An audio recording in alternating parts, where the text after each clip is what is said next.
مطلب امام جب علام دو ثنا پڑھنے والا علام دو پڑھتے ہیں، علام دو پڑھنے کے بعد سورہ پڑھتے ہیں، پھر وہ ہاتھ اٹھاتے ہیں، جی اٹھانا لازمی ہے، نہیں بھی اٹھاتے وہ اٹھاتے ہیں؟ دیکھیے پیارے رسول سے جو صحیح طریقے سے، جیسے آپ کو کسی نے دیکھا ہو یا آپ کے والد کو دیکھا ہو، پکے آدمی جھوٹے نہیں ہیں، تو وہ بیان کریں کہ ہم نے تمہارے والد کو دیکھا ہے، ایسے کرتے تھے ویسے کرتے تھے۔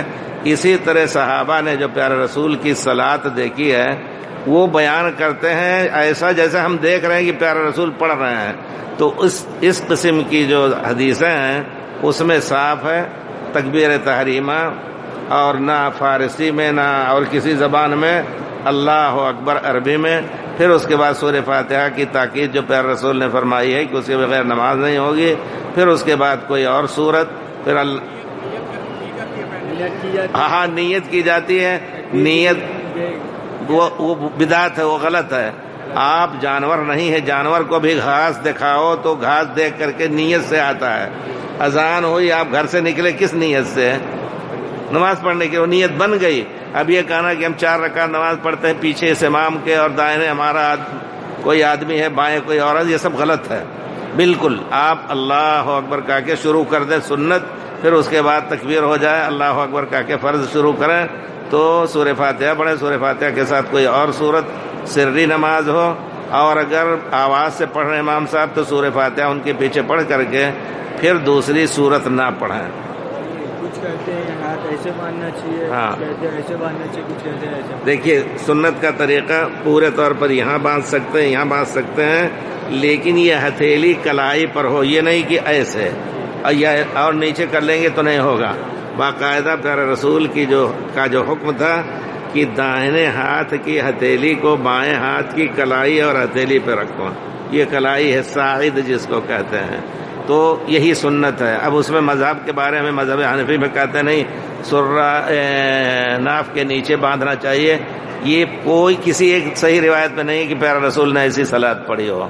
اب وہ اپنی کہیں گے کہ نہیں ہمارے امام نے اسی کو کہا ہے، ٹھیک ہے ہر ایک اپنا کرے، لیکن ہم لڑائی نہیں کریں گے۔ لیکن جب پوچھے گا مجھ سے تو کہیں گے کہ آپ مخالف ہے پیارے رسول کی سنت کے، تو آپ جو ہے اگر سنت چاہتے ہیں، آپ ہمارے خیال سے نوجوان ہمارے کینڈیڈیٹ بہت دنیا میں ہیں، وہ مان لیتے ہیں جلدی سے بہت زیادہ، تو آپ جو بوڑھے پھوسٹ ہو گئے نا یہ تجربہ ہے، وہ لڑائی کرتے ہیں، تو انشاءاللہ صحیح سنت کے مطابق کسی سے پوچھئے، کہیے پیارے رسول کی صحیح حدیث میں کہیں ہے کہ ناف کے نیچے ہاتھ باندھا ہے؟ کوئی عالم نہیں کہہ سکتا ہے۔ وہ ایک روایت ہے حضرت علی کی، وہ بھی صحیح نہیں ہے، حضرت علی نے ایسا پڑھا تھا، وہ بھی صحیح نہیں، حضرت علی سے ثابت نہیں، بیچ میں کٹ ہے۔ ہم ایک طالب علم حیثیت حدیث کی حیثیت سے ہمیں بات کر رہے ہیں، انشاءاللہ آپ کو ماننا پڑے گا۔ اور پھر اس کے بعد جب رکوع کریں تو رکوع بھی سنت کے مطابق دیر تک تعدیل ارکان کا معنی یہ ہے کہ دیر تک سبحان ربی العظیم سبحان ربی العظیم سبحان ربی العظیم، یعنی سس کر کے اور جلدی سے اٹھے اور جلدی سے نہیں۔ اس کے بعد سمع اللہ لمن حمدہ، ہاتھ بھی پیارے رسول اٹھاتے تھے، کسی حدیث میں نہیں کہ پیارے رسول نے نماز پڑھی ہو بغیر ہاتھ اٹھائے۔ بخاری شریف کے بارے میں آپ جانتے ہیں سب سے صحیح حدیث مانی جاتی ہے، اس میں اس کا ذکر ہے، سمع اللہ لمن حمدہ کہہ کر کے ہاتھ چھوڑ دیں یا ہاتھ باندھ لیں، دونوں انشاءاللہ یہ مسئلہ جائز کہا جائے گا۔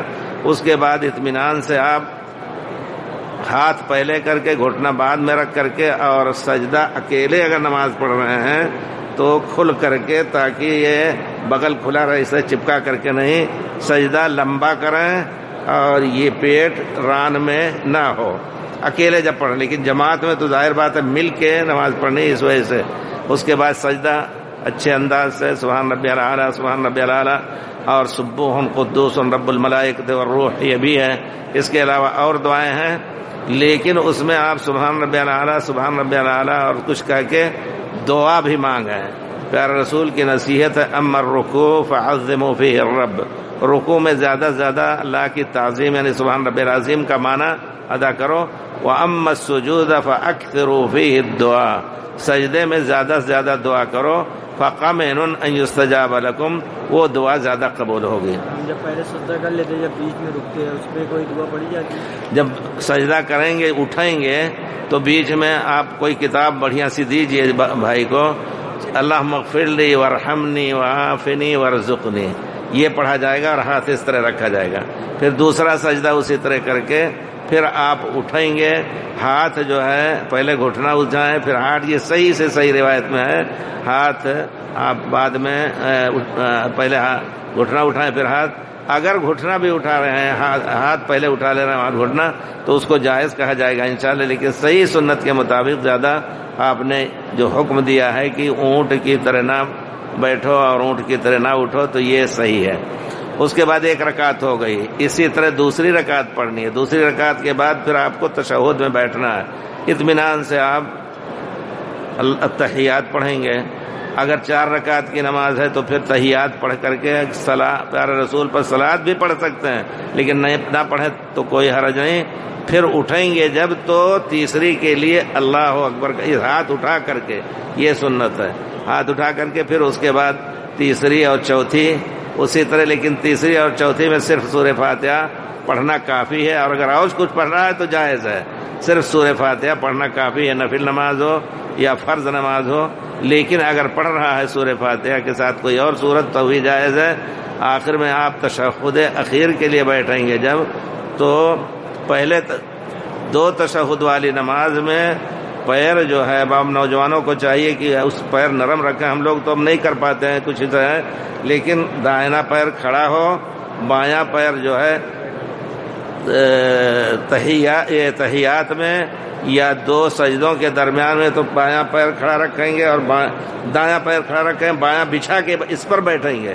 لیکن جب تشہد اخیر ہوگا تو بائیں پیر کو داہنے پیر کے پنڈلی کے نیچے نکال کر کے بائیں کولہے پہ بیٹھیں گے. اس کے بعد یہ جو اشارہ ہے نا, یہ پہلے تشہد میں بھی ہے.